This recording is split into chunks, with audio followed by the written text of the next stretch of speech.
दोस्तों, क्या आप जानते हैं अगर घर के सामने रात या दिन में कुत्ता रोए या भौंके तो क्या उसके रोने से घर में कोई परेशानी, मुसीबत या हादसा होने वाला होता है या फिर मोहल्ले में किसी की मौत की निशानी मानी जाती है। तो आइए इस मसले को हदीस पाक की रोशनी में समझते हैं ताकि हर तरह की गलतफहमी दूर हो सके। आवाम के अंदर ये बात बहुत ज़्यादा मशहूर है कि जब भी कुत्ता रोता है तो कोई ना कोई मुसीबत ज़रूर आने वाली होती है। लेकिन सवाल ये है कि क्या ये बात हकीकत पर आधारित है या सिर्फ वहम है। आइए इसका जवाब हदीस पाक में जानते हैं। सही बुखारी शरीफ में हज़रत अबू हुरैरा रज़ी अल्लाह ताला अन्हु से रिवायत है कि रसूल सल्लल्लाहु ताला अलैहि वसल्लम ने इरशाद फरमाया, जब तुम रात के वक्त कुत्तों के भौंकने या गधों की आवाज़ सुनो तो अल्लाह की पनाह मांगो, क्योंकि ये ऐसी चीज़ देखते हैं जो तुम नहीं देखते। इस हदीस में कहीं भी ये नहीं कहा गया कि कुत्ते के रोने से कोई मुसीबत, हादसा या मौत आती है। अगर आपके घर के सामने कुत्ता रोए तो ना उससे कोई आफत आती है, ना कोई हादसा होता है और ना ही घर में किसी की मौत का संकेत होता है। लोगों के अंदर जो ये बात मशहूर है वो बिल्कुल बेबुनियाद और गलत है। इस पर यकीन नहीं करना चाहिए। अब सवाल ये है कि कुत्ता आखिर भौंकता क्यों है। उलमा फरमाते हैं कि कई बार कुत्ते शयातीन या जिन्नात को देख लेते हैं। ऐसे मखलूक को देखकर जिन्हें इंसान नहीं देख सकता, कुत्ता बेचैन होकर भौंकने और रोने लगता है। यह किसी घर वालों पर आने वाली मुसीबत की अलामत नहीं बल्कि उस अदृश्य मखलूक को देखने की वजह से होता है।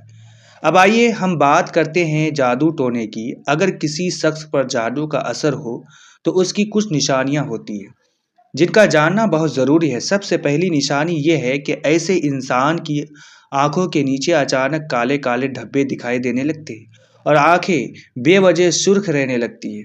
अगर पहले ऐसा नहीं था और अचानक ये बदलाव आने लगे और इसका कोई मेडिकल कारण भी ना हो तो ये जादू के असर की तरफ इशारा हो सकता है। इसी तरह कई बार ऐसे इंसान के आसपास बेवजह कौवे मंडाने लगते हैं। अगर ये चीज़ एक दो बार हो जाए तो घबराने की बात नहीं है, लेकिन बार बार और लगातार ऐसा होने लगे तो समझ लेना चाहिए कि उस शख्स पर किसी न किसी तरह का असर मौजूद है। तीसरी निशानी यह है कि अगर आपके चेहरे से धीरे धीरे नूर खत्म होता जा रहा है, दिल में इबादत की कशिश कम होती जा रही है, नमाज से दूरी बनती जा रही है और दीन में दिल हटता जा रहा है, तो ये भी जादू के असर की बड़ी अलामत मानी जाती है। चौथी निशानी यह है कि अचानक आप किसी बीमारी में मुब्तला हो जाए। आपने अच्छे से अच्छे डॉक्टर को दिखाया, इलाज कराया, टेस्ट और रिपोर्ट भी कराई, लेकिन रिपोर्ट में कुछ साफ नहीं आ रहा। कोई दवा असर नहीं कर रही, इलाज के बावजूद शिफा नहीं मिल पा रही है, तो इसी सूरत में भी समझ जाता है कि उस शख्स पर जादू का असर हो सकता है। पांचवी निशानी यह है कि अचानक वजन कम होने लगे, भूख में कमी आ जाए, खाना सामने हो लेकिन दिल ना करे खाने का, दिन ब दिन शरीर कमज़ोर होता जाए, भूख और प्यास जैसे बंसी होती जा रही हो, तो ये भी जादू के असर की एक निशानी बताई गई है। अब आइए छठी निशानी की तरफ। अगर आप घर से बाहर निकले और आपको देखकर कुत्ते भौंके, एक बार ऐसा हो जाए तो कोई बात नहीं, लेकिन अगर हर बार घर से निकलने पर कुत्ते आपको देखकर भौंकने लगे, आपका पीछा करने लगे, तो इसे भी असर की निशानी बताया गया है। इसकी वजह ये बताई जाती है कि आपने देखा होगा, जब अजान होती है तो उस वक्त कुत्ते रोते हैं, भौंकते हैं और अजीब आवाज़ें निकालते हैं। हदीस पाक में आता है कि अजान के वक्त शैतान गोज मारते हुए बस्ती से बाहर भाग जाते हैं। जब वो भागते हैं तो कुत्तों को दिखाई देते हैं। इसी वजह से कुत्ते उन्हें देखकर रोते और भौंकते हैं। कुत्तों को शयातीन और जिन्नात जैसे मखलूक नजर आ जाती है जिन्हें इंसान नहीं देख सकता। अब अगर कोई शख्स घर से बाहर निकले और उसके ऊपर शयातीन या जिन्नाती असर हो तो उसे खुद इसका एहसास नहीं होता, लेकिन कुत्ता उस असर, उस साय, उस जिन्नाती मौजूदगी को देख लेता है। इसी वजह से वो शख्स को देखकर बार बार भौंकता है, रोता है और बेचैन हो जाता है। अगर ये सब कभी कभा हो तो कोई मसला नहीं, लेकिन अगर बार बार और लगातार आपके साथ ऐसा हो रहा है तो इसे नज़रअंदाज नहीं करना चाहिए। अगर जब भी आप घर से बाहर निकलते हैं और कुत्ता बार बार आपका पीछा करता है, आपको देखकर रोता और भौंकता रहता है, तो इसे मामूली बात ना समझे, लगातार ऐसा होना इस तरफ इशारा करता है कि उस शख्स पर किसी न किसी तरह का असर मौजूद है।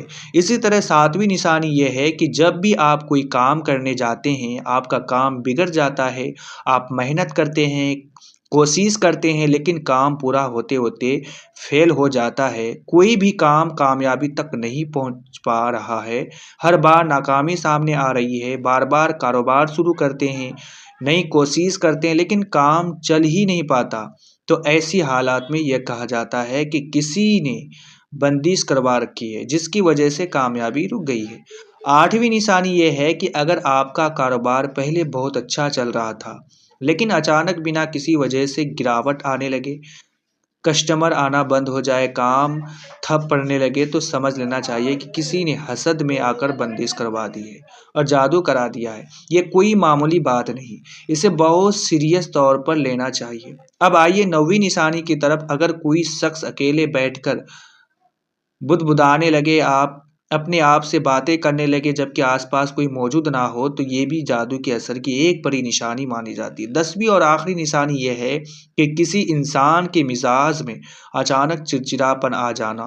जैसे रोजाना आपका बेटा आराम से काम पर जाता था, लेकिन अब जब आप उसे काम पर जाने के लिए कहते, तो वो चीखने लगता, गुस्सा करता है, ऊंची आवाज में जवाब देता है, माँ बाप की बात नहीं मानता, बेवजह झगड़ता है।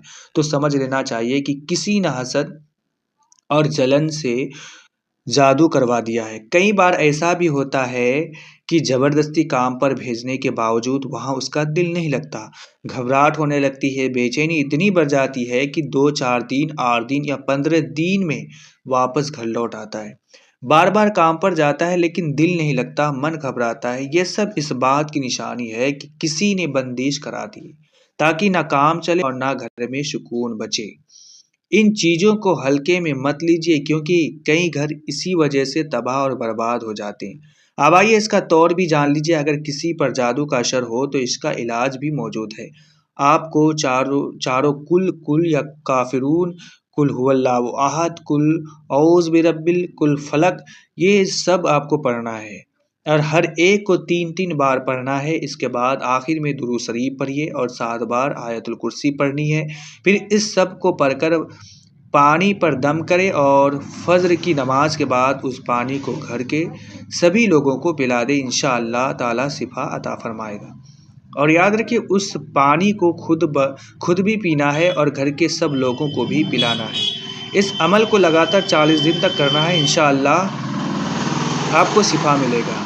जादू टोना जड़ से खत्म हो जाएगा। अब बहुत से लोग ये कहते हैं कि साहब हम ज़्यादा पढ़े लिखे नहीं हैं, हमसे रोज़ाना ये सब पढ़ा नहीं जाएगा और रोज़ कौन आकर पढ़ कर देगा। तो ऐसे लोगों के लिए भी एक आसान रास्ता मौजूद है।